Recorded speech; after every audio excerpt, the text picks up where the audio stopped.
This is the 8-9 combo. I am Brett McKay, and I've had to work bloody hard to dry out from wet weather rugby in Australia this weekend in time to welcome Harry Jones. Hello, mate. How you doing? How's it, Brett? Can we just talk about that enlarged stinger we have coming in with Shawnee?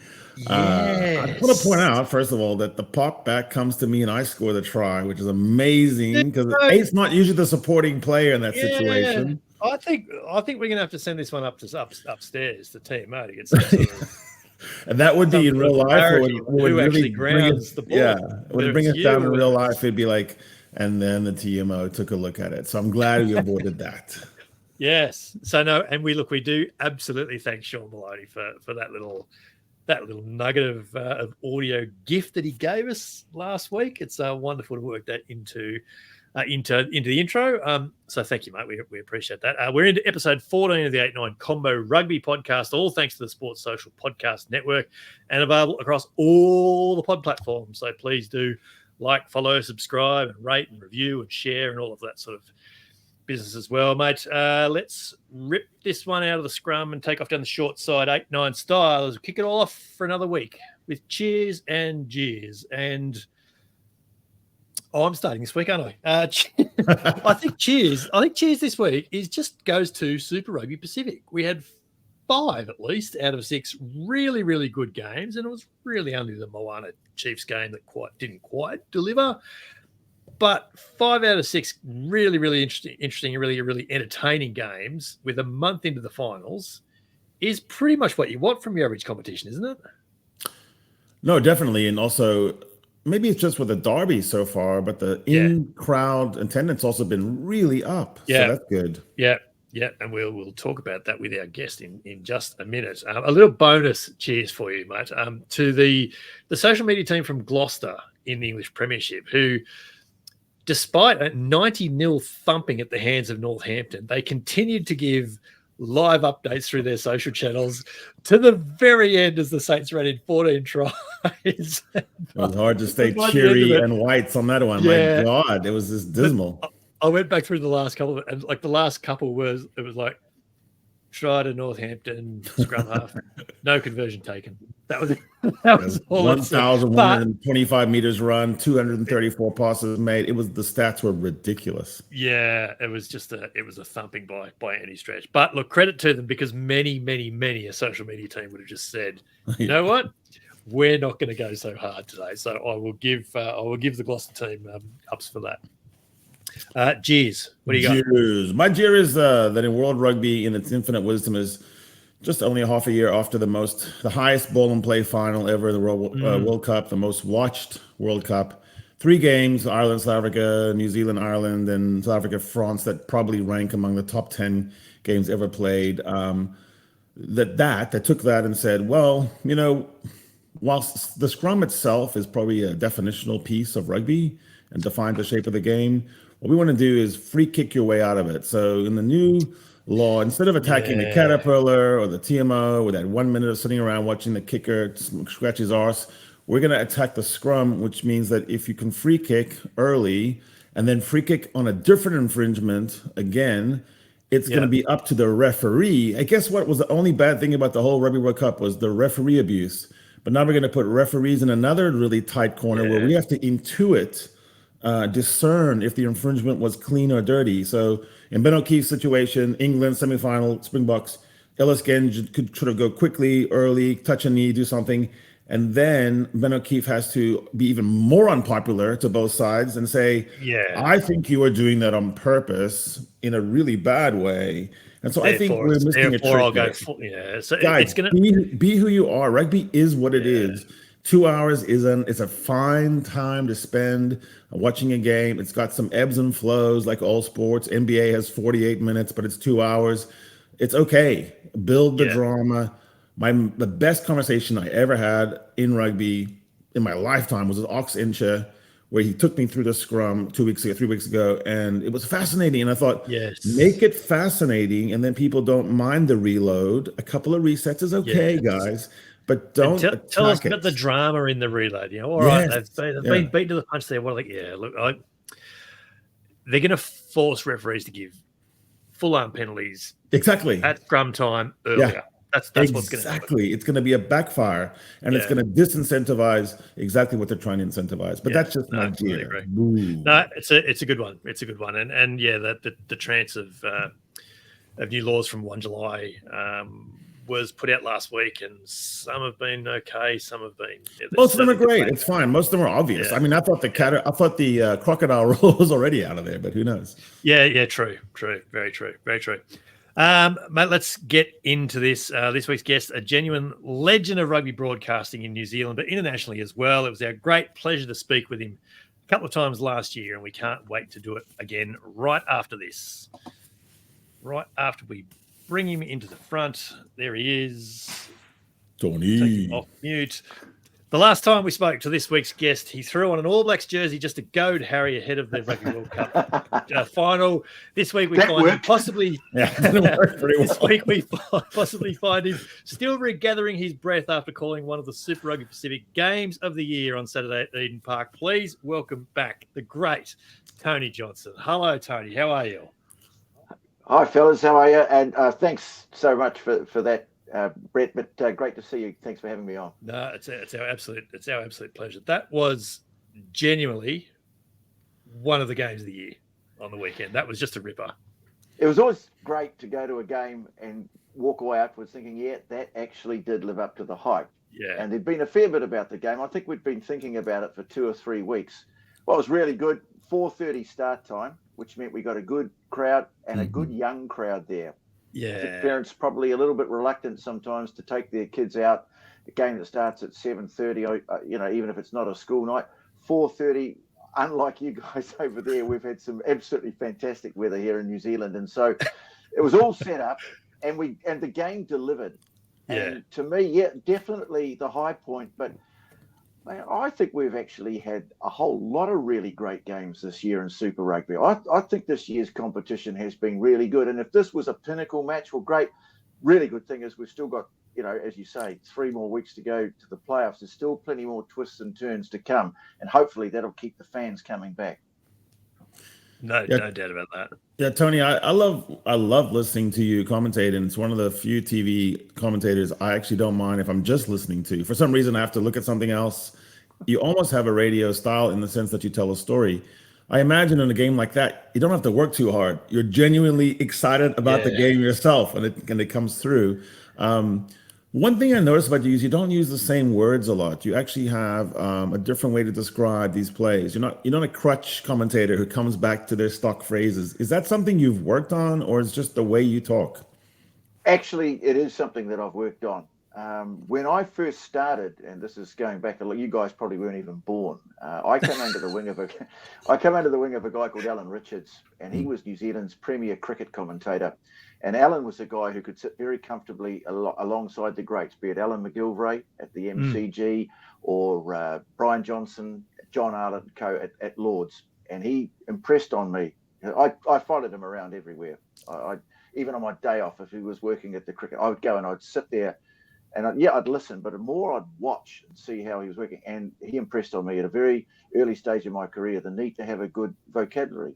And you do find that there are games where you think, God, I used that word 5 times or something like that. Stop it, smack on it. But it is something. A lot of the time, your instincts take over when the game starts. But the other expression I like there too is storytelling. I think that's what we're doing. Every game is a story, and I think this one was definitely a big part of the story. What was the story? I mean, for me, it was physicality. I thought that was the reason why I was tip top. Was the sides appeared to be really hitting legally, but incredibly hard. Yeah, I think that has been probably the hallmark. We've always associated the Hurricanes with their whole thing used to be expect the unexpected, but that was very entertaining, but it wasn't a winning formula. And what they've got, and it's a really interesting story because Clark Laidlaw has come into this team with really his background in recent years has been in sevens. I think he's got a really good, young, quite dynamic and effervescent group around him. And so what they do, they're saying, absolutely, go out there, express yourself, but we've got to do the hard work first. And he's got guys in that forward pack who are quite happy to grab the ball and charge very fast, very hard at the opposition. Blues, I think, even more so. Vern Cotter at the beginning of the season, and we know Vern's old-fashioned, but he said to them, look, play what's in front of you, sure, but we got to do this first. Yeah. And so, in a way, it was clash of two styles that were similar but different. Yeah. And that added to the intrigue of it. Yeah. Yeah, it's a really good way of describing it, because it always intrigued me that the Hurricanes were the last of the New Zealand teams to win a title, and the Blues, certainly in the last decade, have always been a team, Harry, that we've almost mocked for our inability to tip them. You can never get them right, but they've always been teams that can play. The big difference this year is that they've got that platform, that set piece fundamental underneath them, and their game has gone to a new level because of it. Yeah, it's a really hard edge they're bringing to it. And guys like Caleb Clark, coming back with a fury, almost saying, you will pick me for the All Blacks because no one can tackle the boy. At the backdrop of all this for Kiwis, I would suppose, Tony, is, the Crusaders have created a vacuum almost. And so these two North Island teams, maybe three North Island teams have stepped up. How is New Zealand seeing all that? Is it just a razor departure? Is it a changing of the guard with the players? Is it just a blip? Or are we seeing something changed in the North Island, South Island balance of power? Yeah, while we're talking about vocabulary, here's a word I'll chuck in: Schadenfreude. I'm pretty sure it means delight at the misfortune of others. Yes. And I'm afraid the poor old Crusaders, and did we ever think we'd say that either? There's a bit of that going on from some of the other teams because they have dominated for so long. I think there are a number of factors. You can't lose players of the caliber that they have and expect to have the same results. Yeah. I'm talking about the players who've departed. I mean, Sam Whitelock, Richie Mo'unga. You take them out of any team, they leave a vacuum. Injuries, when you lose a guy like Will Jordan, one of the most exciting players in the game. Scott Barrett. To me, there are two Crusaders teams. The one with Scott Barrett in it, the one when he's not playing. Having said that, for all of that, they're not playing well, and I think some of the confidence has evaporated. They'll rise again, but they are now in a situation. They've got 3 games left: one against the Blues, one against the Chiefs, one against Moana Pacifica. I think they have to win. Absolutely have to win 2 of them, probably 3 to make the top 8. I think they have to win all 3. In fact, I think if they don't beat the Brumbies this weekend in Canberra, they are done for the year. I just don't see how they make up the gap now. Sorry, it's the Brumbies they have. Yeah, that's right. Yeah. Which is interesting in itself that we've been saying, and we've certainly been saying it, Harry, for the last month. We're going, they're done, aren't they? They're done. Well, no, they're not quite done just yet. And so, we've been in this sort of holding pattern on the Crusaders for at least a month. And so, we're edging closer to the point where they will be. I think, but it's zombies of Christchurch. I mean, obviously, you have to look at coaching. We're in a business. Rugby has to think about it in a professional way. So guys like Rob Penny or Darren Coleman at the Tars, they looked at really tough. What do you think about that? Do you think that Rob Penny gets another year, or is this going to be too much for Crusaders to take? Yeah, on what we're seeing at the moment, I would very much doubt it. By the way, those final 3 games, the Brumbies, Blues, and then Moana Pacifica, just to get that right. Crusaders, Poor Rob, he didn't end well at the Waratahs, and I don't think it's going to end well here either. I mean, what I would say about the guy is he's been brutally honest about what's been going on there. He gave an interview after the game on Saturday, and I think a lot of people sort of felt some empathy with the guy because, as I say, you've had this machine, but you've taken a couple of pistons out of here and a turbocharger out of there and what have you, and suddenly I wouldn't say it's a jalopy because no one's going to take them lightly, but it's a battle, and as I say, I just don't think he survives this.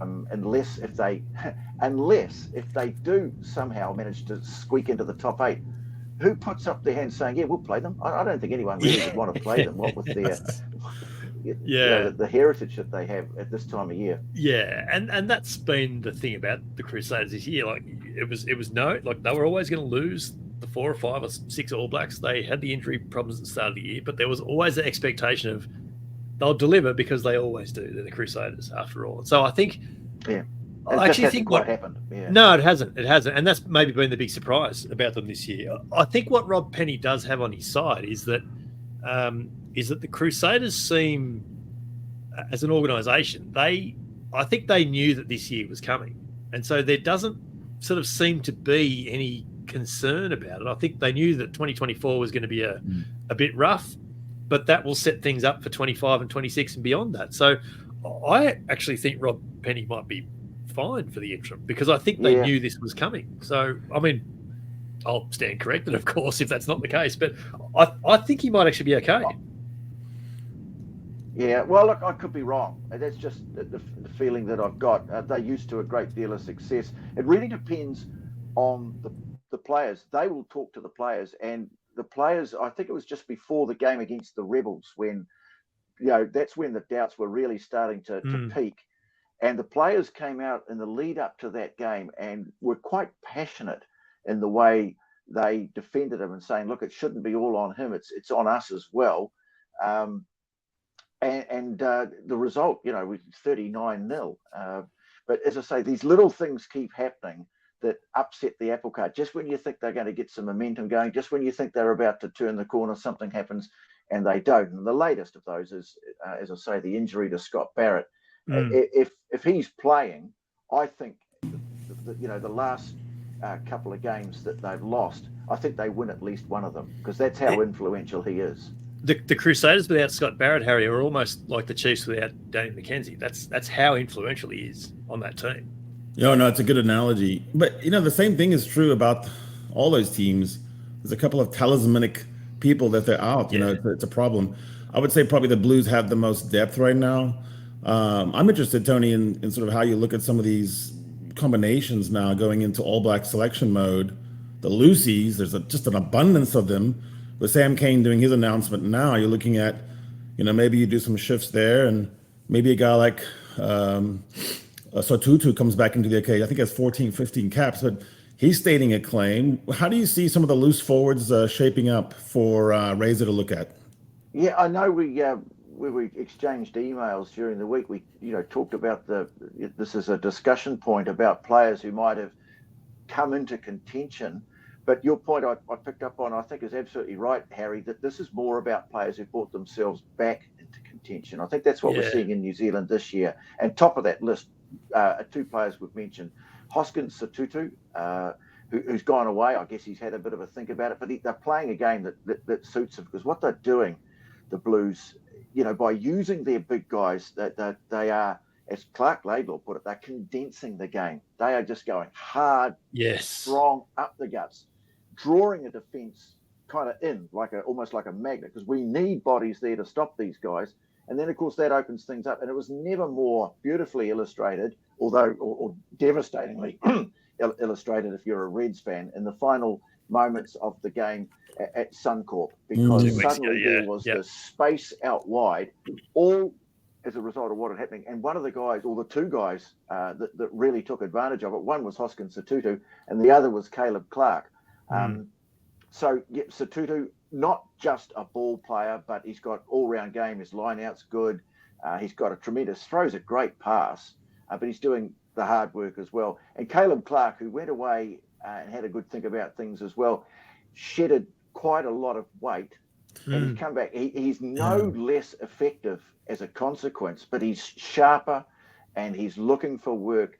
And, much as we've focused a lot on, the grunt machine, if you like, of the Blues, those 2 guys, they are phenomenal talents that we're talking about, their ability to operate out wide. Yeah, and Sotutu's off the ground a lot quicker now on defense. He gets involved. He's putting some tattoos on people when they're coming across. So he's a full-rounded player. If you shift Artie to 7 with Sam Cane maybe gone, maybe you can have an even better loose trio if you put Artie where I think he still belongs more. And Sotutu with those big hands, and he can pick up from the base. The rule shifts have rewarded number 8s coming off the back of the scrum. It might be interesting to see that. What do you think? Do you think Razor's an open book right now? Is he open to all players, or do you think he's going to have, have already had some ideas coming into this about who he wants for his loose trio. Yeah, I mean, he has to be an open book, but no, knowing him, he will be taking a look across the board. And I think, possibly looking at, okay, if is it a case of this is the style we want to play and pick the players accordingly, or are these the best players and we build our style around their strength? I think that's going to be interesting to watch that one. I take your point about the law alterations, and some of them are very good. I agree with what you said about the free kick at scrum. I think they've opened a can of worms there. But I think you've stated a very good case. But we are seeing the emergence of the number 8, the speed being a vital factor. And it's Tutu obviously is a standout, but also Braden Yosse at the Hurricanes. They've moved Peter Luckon, who was always a number 8. They've moved him to the side of scrum. Braden Yosse, terrific. Christian Leo-Willie is another one. And also, I'm really liking the look of Charlie Cale at the Brumbies as a guy who's got game. He's a baller. He's got all-round skills, but he's got that quickness. And I think that's something that's going to come. In terms of Cale, just sort of going off on a bit of a tangent, super impressed with this guy. In a beaten team at Eden Park, the ground he covered to make, covered up defensive tackles, snuff out attacking moves, says a lot for the guy. The question I'd ask you guys is that, do you think they bring him in straight away, particularly in the unfortunate injury to Harry Wilson, or is he a guy that you want to give him another year, maybe put a bit of extra weight on, just get him used to playing at this end of the game before you throw him in, because it's such an unforgiving arena, Test rugby?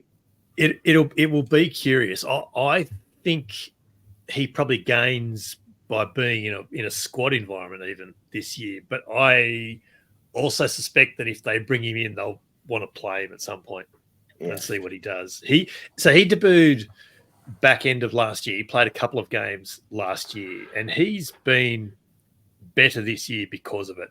He got a taste of Super Rugby last year, but now he's had a full off season to work on it. And what we're seeing at Super Rugby level is exactly what he's been doing at club rugby level in Canberra for the last 2 seasons, where he's just had absolutely dominated the club scene. So he's evolved his game to the level that he's playing, and I'm sure he would do that at international level as well. The question is going to be that the gaps close quicker, and they're half a yard quicker in attack and in defence as well. So it just becomes that more competitive. It will be interesting to see what happens now that Harry Wilson's out. He probably doesn't play again in Super Rugby by the sounds of it. He's had surgery on that broken arm that the Reds have confirmed on Monday. So yeah, I guess we may well see where Joe Schmidt is thinking come his first squad of the year for the Wales series in July. You've got different thoughts, Harry? Or no, I just feel like it seems like the Wallabies season lays out where you could have an A and a B sort of column, and I think Charlie could fit into that B column where you play Georgia. You have some games where I think you should try something out. And I think you look at the opposition. I mean, Wales has had 21-year-olds captaining the team. You have. I just think Test rugby is different. I don't know the man. I don't know Charlie. You might know him better, Brett, but I think it's about the maturity of that particular player. Yeah. Some of them take to Test rugby from the jump, and you want them in there as soon as possible. I look at what Jed Holloway did when he became an international player, and we thought, why did it take 3 or 4 years for this bloke to become a Test player? Because he just looked made for that level. And so you might be right. Going back to New Zealand, Tony, the South Island derby was every bit as good as what it followed on Saturday. There's always something about Highlanders Crusaders games, isn't there? And it was a fantastic environment under the roof in Dunedin. Yeah, what they did is they put on some entertainment on Saturday night. This shapeshifter, a couple of guys from the band that drew the students in, and they're building. That's what they always try to do: build a relationship with the students, because they're at the heart of what goes on in Dunedin. So they had 20,000 in there. Fantastic atmosphere by the look of it. And those games they never quite go according to plan. I think the plan was that this was going to be one of the bounce back games for the Crusaders. It didn't happen, I really like just the way that they had a rough start to the year. The Highlanders, they I don't know that they weren't playing very well. Things weren't working all that well, but just somehow, and I can't help but think the time they spent together up in Tonga, that might have been part of it. But there just seems to be a connectivity about the team. Unfortunate injury to Reece Patchell, but they brought Cameron Miller in at number 10. You know, we are always looking for the next number 10. I'm not saying he's going to be a Dan Carter or Richie Moore, far very from it, good, but he's very comfortable. Yeah, and that's the thing that strikes me about him. And you know, he's doing a good job. I think the other interesting development there has been Folau Fakatava, because the question mark always about him was having been the Sorcerer's apprentice for so long, playing in behind Aaron Smith, being, you know, really seen as a finisher. Guy could come off the bench, do something dazzling in the last 20 minutes. What's his game management like? Because it's just so important in that, you know, 9-10 axis. And I think he's proven the point. Yeah. That he's clocking up some big minutes. But to me, I think that's been one of the most encouraging things. It has been just his ability. Yeah, he can actually control a game of rugby. Yeah, no, he's been good. The only bad thing in that shapeshifter concert zoo Dunedin was at the end of the game, Ethan de Groot goes on and delivers 17 cliches in his interview. You know, proud of the boys, taking one step at a time, working in the fundamentals, work week to week. Yeah, I think he was doing a parody. I swear it was not real. Well, could be. Yeah. Because Ethan de Groot, he didn't go to Tonga. He was duck shooting instead. He was too. That's right. You can take the boy out of Southland. That's right. He was going to spend the weekend shooting ducks. That's right. Oh, one of the great press conference lines. How did you view the couple of Australian derbies over the weekend? The Reds Rebels game was a dry track affair at least, and then the Waratahs Brumbies. Well, I don't think I've ever seen a game played in Australia in those conditions. Maybe ever. Shocking, wasn't it? At this level, it was incredible. And in fact, I made mention on Saturday night, you know, good luck to the Roosters playing at Allianz Stadium on Sunday in the NRL, and I watched them for a bit just to see what the ground was like, and it looked like dried mud, if I'm going to be honest. Like, it was fine, the surface was fine, but it looked sort of grey, dry, muddy sort of thing. But yeah, a couple of very different games, but gripping contests they were. Yeah, absolutely. To me, first and foremost, the Australian teams this year across the board, it's been a lot better. And we did it. We put up a stat about 3 weeks ago where we compared this time last year. There'd been 12 games. New Zealand had won 11. Australia had won 1. This year at the same time, it was 7-5. I think at the moment it's about 15-9, something like that. I might have got the sums wrong, but I did a quick calculation today. And the question is, okay, is that because maybe New Zealand's not as strong, or is it because Australia's better? Bit of both, but I think more of the Australian teams being better. The team that I really am looking at, we always expect the Brumbies to be competitive, and they're a good side. But I really like what Les Kiss is doing with the Reds. He's a guy I've had the opportunity to meet on a number of occasions. Terrific fellow, and for a bloke who was a sort of a on the smaller size winger for the North Sydney Bears. I mean, what a story it is, what he's been able to achieve in rugby union. But to me, the other side, they've got a real steel core about them. They bossed the Chiefs around when they played them earlier on the year at scrum and in the set piece. That surprised a few people, not everyone, but it surprised a few. So I like the Reds. I absolutely admire the Rebels for what they've been able to do when they're playing against that backdrop of uncertainty. And we were talking about combinations. Poor old Carter Gordon, he was thrown to the wolves a bit last year. I felt for him because he's a guy who's got all sorts of potential. He just needs time on the job. But I think the guy inside him is putting up a big case for inclusion in the Wallabies, and that, you know, Ryan Lawrence. I think he's a very good player. Yeah, his eligibility, I think, might be a question there, because he is South African, came to Australia as a teenager, but he's also spent time in the States playing as well. So I think his eligibility might be a bit. I think there might be a few clocks have had to reset in there, maybe. So that might work it again. But I absolutely take your point, and their combination has been really strong. And he's always shown plenty of promise from it. Like he debuted as maybe an 18 or 19-year-old for the Western Force back in the day. I want to say he's from Durban area. Harry, I'll stand corrected on that. He's from Durban, the same place that Ricky Riccatelli is from, actually. Yeah. There you go. Speaking of a guy who might be pushing for selection. No, I think the Reds are the interesting team in Australia this year. The Rebels have the sort of, Cinderella thing, like fight against the odds. But I think the Reds are a proper rugby team. They were living off quick ruck for the first 6-7 matches. And actually, Rebels were able to slow their ruck, and the Reds were still able to win. So I think that was very interesting how they were able to work it out on the pitch. The Brumbies are the best drilled team. So the point there on that is that the Brumbies did exactly the same thing, and Queensland couldn't get away from their chokehold. They could against the Rebels, and that's the difference between the teams. That's an important sign for a team if you can work something out on the pitch during the match. It's like the pro golfer fixing their swing in the round where we're not able to do that. So I think Ryan Smith's pushing really hard from the Reds. He impresses me as a worker lock, like a Matt Phillip type. And then I got to say, I'm enamored with Jock Campbell as a footballer. I just think Jock Campbell is one of those guys that gets overlooked, but he's so good at keeping breaks alive. And it's, nowadays with a scramble defense, it's so hard to break through, even with a line break. He's so good at finding space and putting people away. So. And that try he scored on Saturday night was a classic example of that. He just happened to jink here and there, and his half break became a clean break, and he ran. He run 45, 50 meters for a break that really should have been over 7 or 10 meters in. So look at how you mentioned their core before, Tony, and the Harry Wilson injury will be a big test.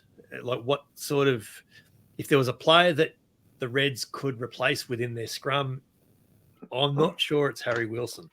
Yeah, well, he's so central to their game too. Yeah. If you look at the stats, I think just the bare carry stats, who's had the ball in their hands the most of Super Rugby. And I always think they should make up two lists, one with forwards, one with backs, because let's face it, fullbacks and wings, they get so many free meters when they're running the ball back these days. True. But Harry Wilson, he's right. He's right at the top of the list of players who carry the ball most in Super Rugby. So central to their game.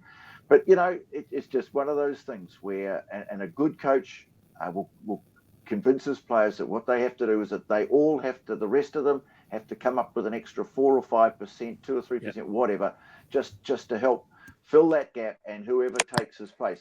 I would say the other guy, that I think is, close on irreplaceable, is Fraser McWright.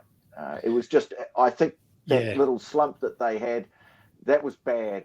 Both he and McDermott getting suspended, that didn't help them at all. But to me, McWright, over the ball, best player in Super Rugby. Yeah. In that role, that jackal role, I don't think anyone does it better. And it's just amazing that they cut to him when the Blues scored that last-minute try at Suncorp to win the game. The camera cuts to Fraser McWright with his hands on his head going, what just happened there? Yeah. And why wasn't I out there to stop that from happening? Yeah. So are we saying that it's basically Blues, Canes, Brumbies, and Reds at the top, with the Chiefs kind of this wild card team? Is that where we are in Super Rugby right now? Yeah, one of them. I think, you see, there's only, 1 point between the Brumbies and the Chiefs. Yeah. That could flip around, and then you've got a bit of a 7-point gap back to the Reds. Still a chance that they make that up depending on what happens now. But, I mentioned before that no one had really fancied playing the Crusaders in a knockout game, no matter how bad their season's been. I don't think I'd fancy playing the Reds either. But, to me, this was the Chiefs. Well, yeah. Yeah. I think the thing that surprised me a little bit about the Brumbies at Eden Park, and don't get me wrong, I've always admired the Brumbies, right from the whole time I've been in this job. But I just thought at Eden Park, the Blues went through them just a little bit too easily. Yeah. And whereas the Reds are the team that can stand up to that. So I think they're a team. I wouldn't fancy playing them, whether it was in Brisbane or on your home track. And them winning in Christchurch, Harry, for the first time in 25 years, as they did this year, they'd be like they will ride that wave to the final if they can. Now they've proven to themselves they can win anywhere. Yeah, it's a weird season. I've called it the anomalous stat season, where everyone's dusting off their weirdest stat. Like, it's been this many years since this happened. Yeah. And it's been hell for the tipsters, I guess, because it's difficult to predict each round. I'm going all right. Yeah, I think it's finally getting to where, the top 5 teams are pretty clear now. I think that's pretty obvious. I actually. Sorry, Tony. I was just to say the Reds have got. Just looking at it here, they've got the Drua away. Now that's again talk about well, so on that teams. it's in Suva though. It's not in Lautoka. And their one loss at home this year was against the Canes in Suva. So it's not quite the same cauldron. No, but then they've got the Force in Brisbane, and then they play the Waratahs, and that's always a good one. In fact, it's a great piece of scheduling to have that at the end. But I wouldn't be surprised by that stage if the Reds do find their way into the top 4. They can, and it's going to come down to the Chiefs play the Blues and Hurricanes in the last 2 rounds, and it might be the other way around. The Chiefs probably need to win both of those games and if they do, they could maybe even sneak. They could maybe push top 2 potentially. The Reds will obviously be sweating on them losing both those games, so they can sneak into the 4. The Blues and Hurricanes will be thinking we can't afford to lose to the Chiefs and then potentially play them, a week or 2 later again. So they'll be desperate to win those games. The Brumbies will be sitting in 3rd going, no, we wouldn't mind if you won at least one of those games as well. It's going to be fascinating. I actually think the top 7 as it sits now, I think those 7 are in. I don't think there's much change here now. And they're, 8th, 9th, 10th, they might swap, maybe. But I feel like the top 7's set. And I think it's just a matter of which 5 finish top 4 is probably. I think that the rogue factor in all this is that, the Derby games, and it gets quite cannibalistic in New Zealand. It always has. Yes. Where, they just pull the rug out from underneath. I'm chucking some cliches in there now. But you've got to factor that in. There's always that sort of bit of uncertainty about it. But listen, it's great. And I know some people have criticised the idea that we have 12 teams in this competition and 8 make it through to the playoffs. And I do agree that if a team is going to play 15 games, only win 5 of them and still make the playoffs, then maybe that is a bit soft. But the upside of that, and I do like to think of myself as a glass half full type of guy, is that every single game matters. Exactly. And in principle, you're right. You should be winning at least more than half your games to be playing finals. I agree with that in principle. But for the last 2 seasons, the last round of the year, and then in fact, sometimes even the last game, has been what's decided 8th place. And the competition runs its whole length. And that's kind of why it's done. That's why it's done.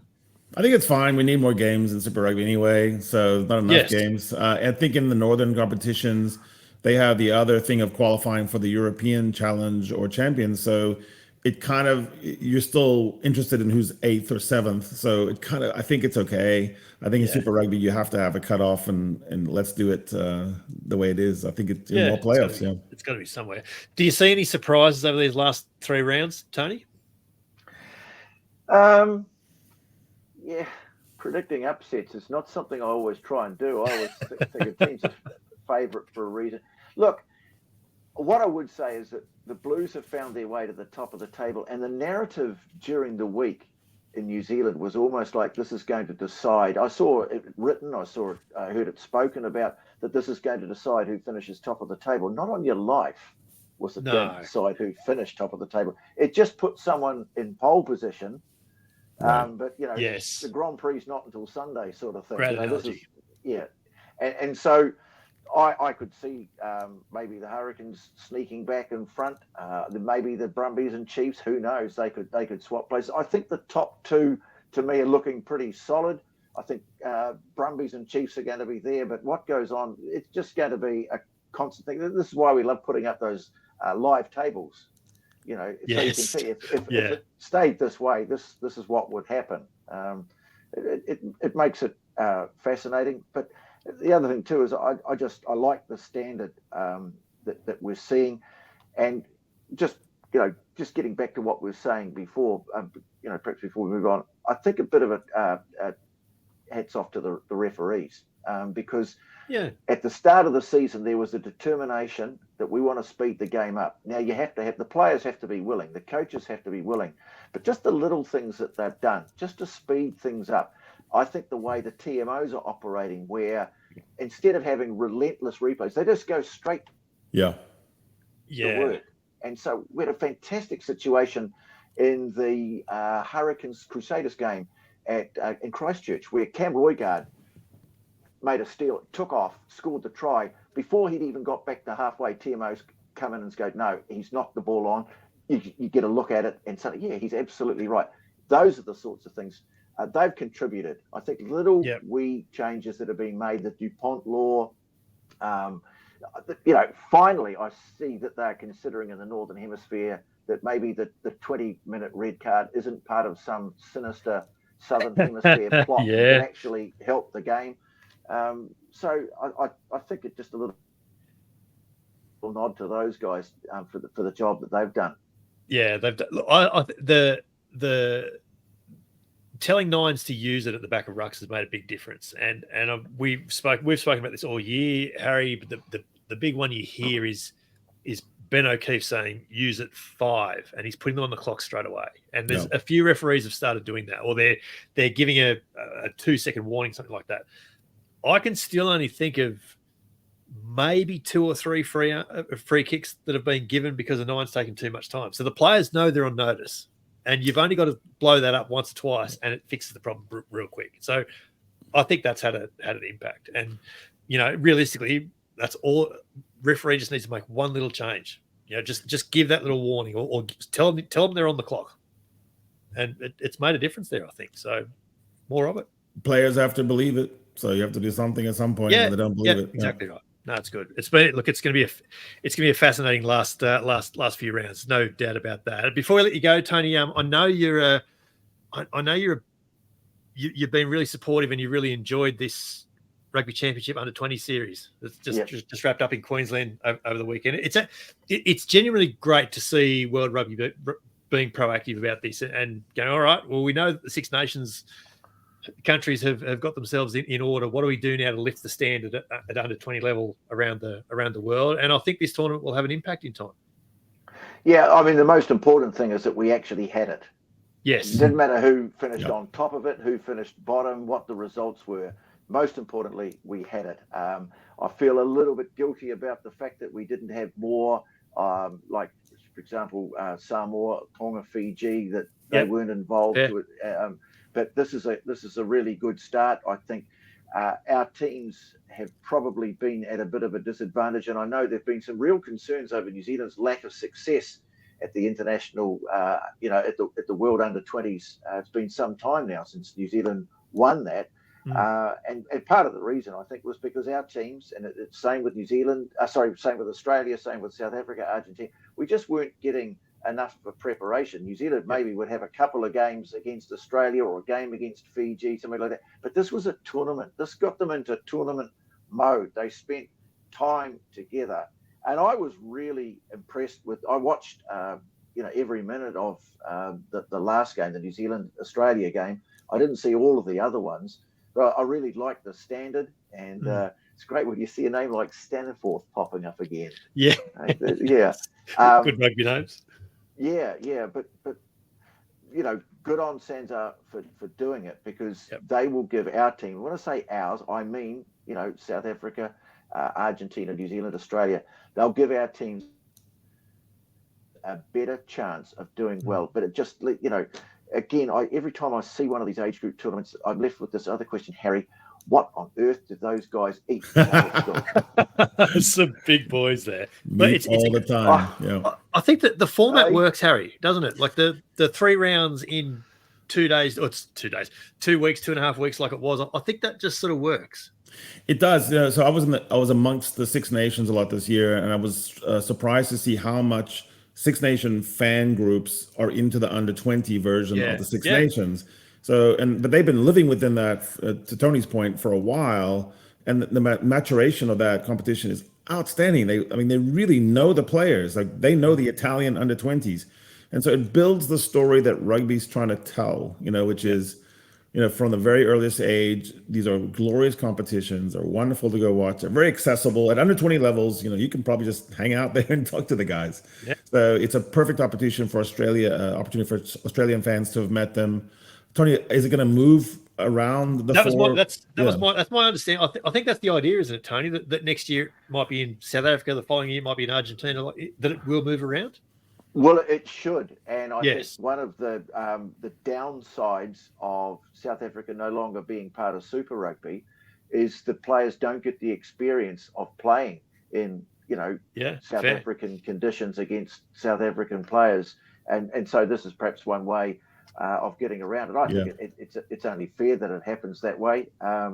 But I take your point too, Harry, about the Six Nations, because you look at that French team, and we know that they underachieved at the World Cup, but we've seen those guys coming through their age group program, and why not give them more exposure and more experience at this level? It was also why no one was surprised in Six Nations about Italians' rise, because the Italy under-20s had been doing well for 6 years, and it takes that long. I always remember, Tony, what you said before the World Cup, or maybe we're already in the World Cup, and you said the French typically have one great game in the World Cup.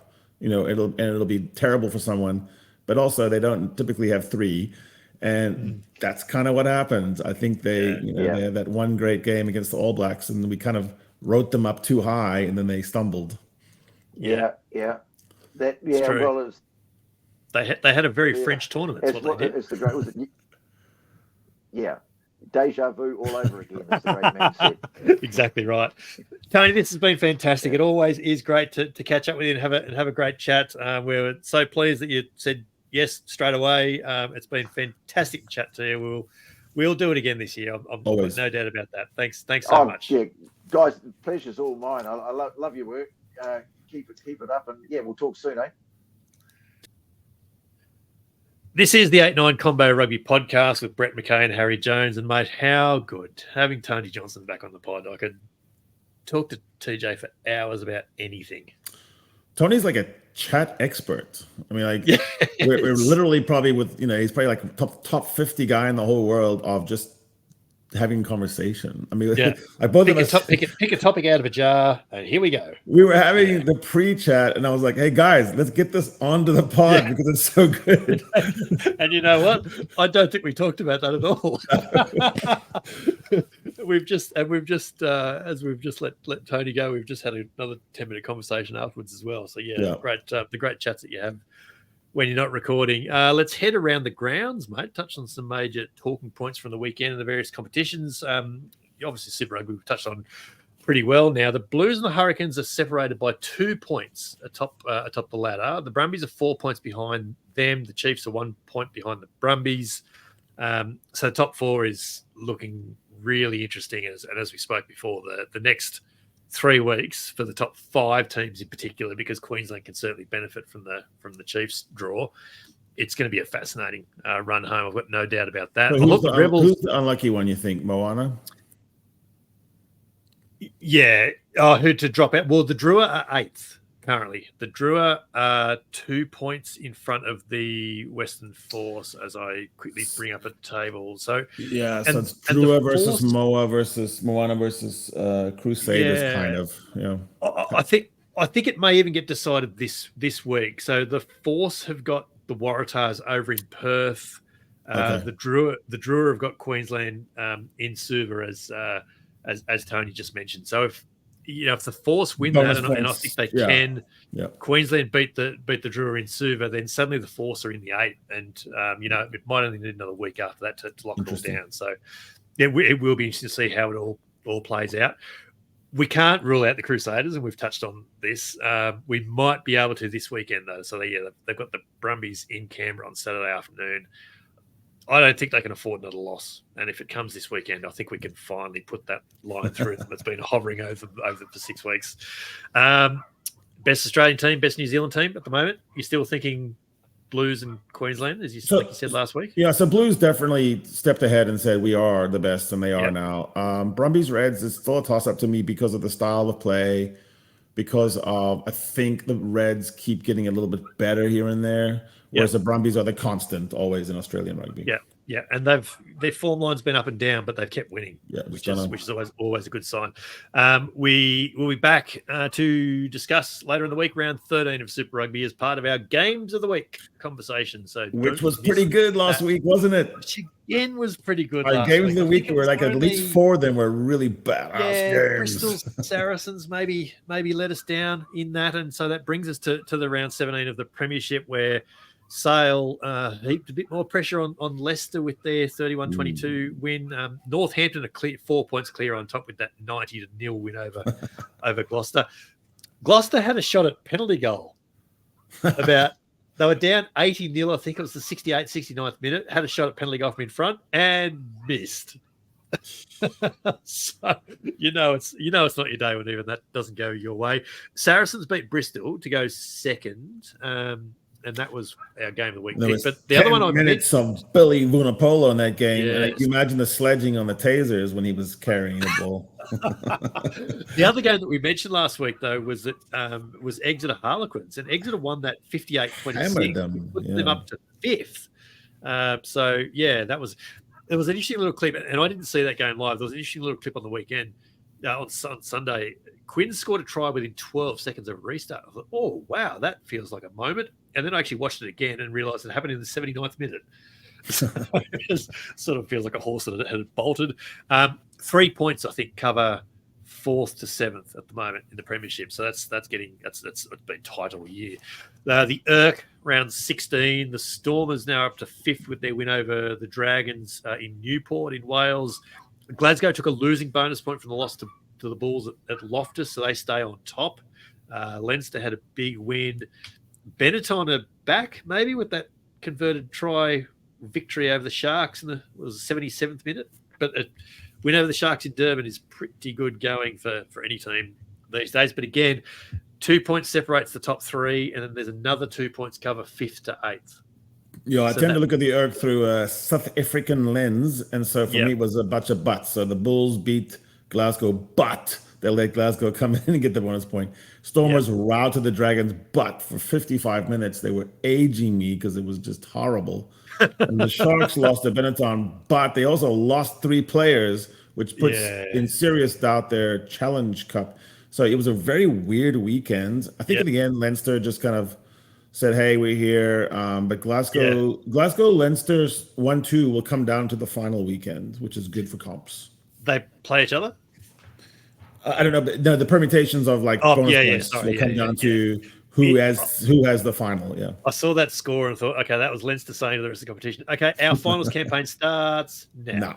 Yeah, so they're all good. No games in Japan. The promotion relegation series begin this week coming, as do the Division 1 semi-finals this weekend.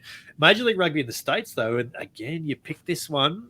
Good one. Nola Gold beat Seattle 32-31. That was a good shout from you. So that pushes them to 3rd now in the Eastern Conference. So that was a good shout of yours. It also helps the goddamn Houston Sabercats. So they're now West. They're now 4 points clear in West, and Seattle are 10 points clear behind Houston. Seattle are 10 points clear in second place as well. So the West is a bit more clear cut than East. RFC LA had their second win of the year, beating Dallas 29-26 in Arlington. I beg your pardon. There's only 2 points between each of the 4 teams in 2 and 2 and 2 and 2 in the Eastern Conference. That's all. pretty close as well. But as I mentioned, don't miss our end of week show, Games of the Week, where we go through all the comps around the world and pull out all the matches that we think you should watch next weekend. It is another reason for you to like, follow, subscribe, and make sure you don't miss it as soon as it drops later in the week. Break right there. Some news of the last 7 days, mate, to wrap up episode 14. Hunter Paisami spurned the approach of Exeter to take up a multi-year renewal with Rugby Australia and Queensland, which is great news because it looks fairly certain that he was going to head overseas and play in the Premiership. The Waratahs last week secured the services of Pone Farmacelli and former Argentina prop Enrico Piretto on loan deals from the Melbourne Rebels and the Glasgow Warriors, respectively. And the Waratahs front row injury concerns have only got worse. They lost Hayden Stringer-Thompson last week, and then in the game, it looks like Harry Johnson-Holmes might have gone down with maybe another rupture of that Achilles that he did only last year. It was a bad weekend for Harry's, except for Harry Plummer, but everyone else seemed to be blowing things out. True. Yeah, it wasn't great. So Pone Farmacelli is already heading back to the Rebels because Taniela Tupou failed his HIA against Queensland, and so he'll be out for an 11-day stand down. So Pone will play for the Rebels this weekend. Scott Seo, former Brumbies prop, signed a new contract with the Exeter Chiefs, which sort of stems a bit of a flow of props leaving the Chiefs. So he's in his second season with Exeter. He's played 40-odd games for them, so that was a welcome confirmation. Harlequins have confirmed that 37-year-old club legend Danny Kerr will remain at the Premiership side for a 19th season. He's played 374 first-team appearances. He's played more than half. Best hair plugs in rugby. He's played more than half their matches across the Champions Cup and the Premiership this year. So it's going pretty good for a 37-year-old. Yeah. Angus Gardner, a friend of the pod, took charge of the South Island derby between the Highlanders and Crusaders on Saturday, and in doing so, equalled Jaco Piper's Super Rugby record of 114 games, and he'll obviously have the record himself this weekend. So we issue official 8-9 combo congratulations to Angus Gardner. And he's in good form, refereeing very well. On Twitter, someone would correct you and say, is it Super Rugby or Super Rugby Pacific? Yeah, well, I very deliberately didn't say. It was announced as his 114th Super Rugby Pacific game, and yes, it was pointed the overarching out Super Rugby brand. Jaco Piper didn't referee Super Rugby Pacific. Yes, that's very true. Super Rugby, all of it. And you mentioned this earlier. Sam Cane announced on Monday that he will retire from Test Rugby at the end of 2024, paving the way for a new All Blacks captain. He's been granted a release from the final year of his New Zealand rugby contract, which he had for 2025, to take up a new 3-year deal with Suntory through 2027. He played first half of the season with Suntory this year, so he's heading back. So that all makes sense. Some final thoughts from you? What have you got this week? Anything? No? Good flow. We're going to be very busy. We're going to go on debates with Rugby Report Card. I'm going to be on the Pirate Rugby Pod. We're going to have Games of the Week. Yeah, you're writing. I'm writing. I'm writing about 15s, the 15s of Wallaby Land. Yeah. What's your topic of the week? I'm talking back three talent within Australian rugby for RugbyPass later in the week. It fits because there's always that age. Like, are you picking it as a group, or are you picking it as best available 15 or what? I've sort of said, well, there's all this talent around, so why are we spending $1.6 million on a rugby league player? Anyway, give it back, please. Yeah, exactly. Anyway, that is episode 14 for the 8-9 combo done. Check the show notes and the links for the 8-9 combo on Twitter and YouTube, where you'll find video versions of the podcast every week. You'll find our collection of shorts up there and whatever AI is going to throw up at us this week as well. You'll find us on Insta and TikTok as well. So give us a follow, a like, subscribe, interact with the pod directly, rate and share wherever you can, and don't miss an episode as soon as they drop. Harry and I are on the socials in our usual places. And as we've just mentioned, you'll find Harry's written musings on the Roar a couple of times a month. You'll find my Australian columns on RugbyPass as well. This is the 8-9 combo, the short side set piece combination you didn't realise you needed, coming from the podcast double act you already had. I'm Brett McKay. He's Harry Jones. And we'll be back in a few days' time with Games of the Week. Please, AI overlords, pick Schadenfreude as our clip. Come play with us. That's what I want. Schadenfreude. Go. Yeah. Yeah.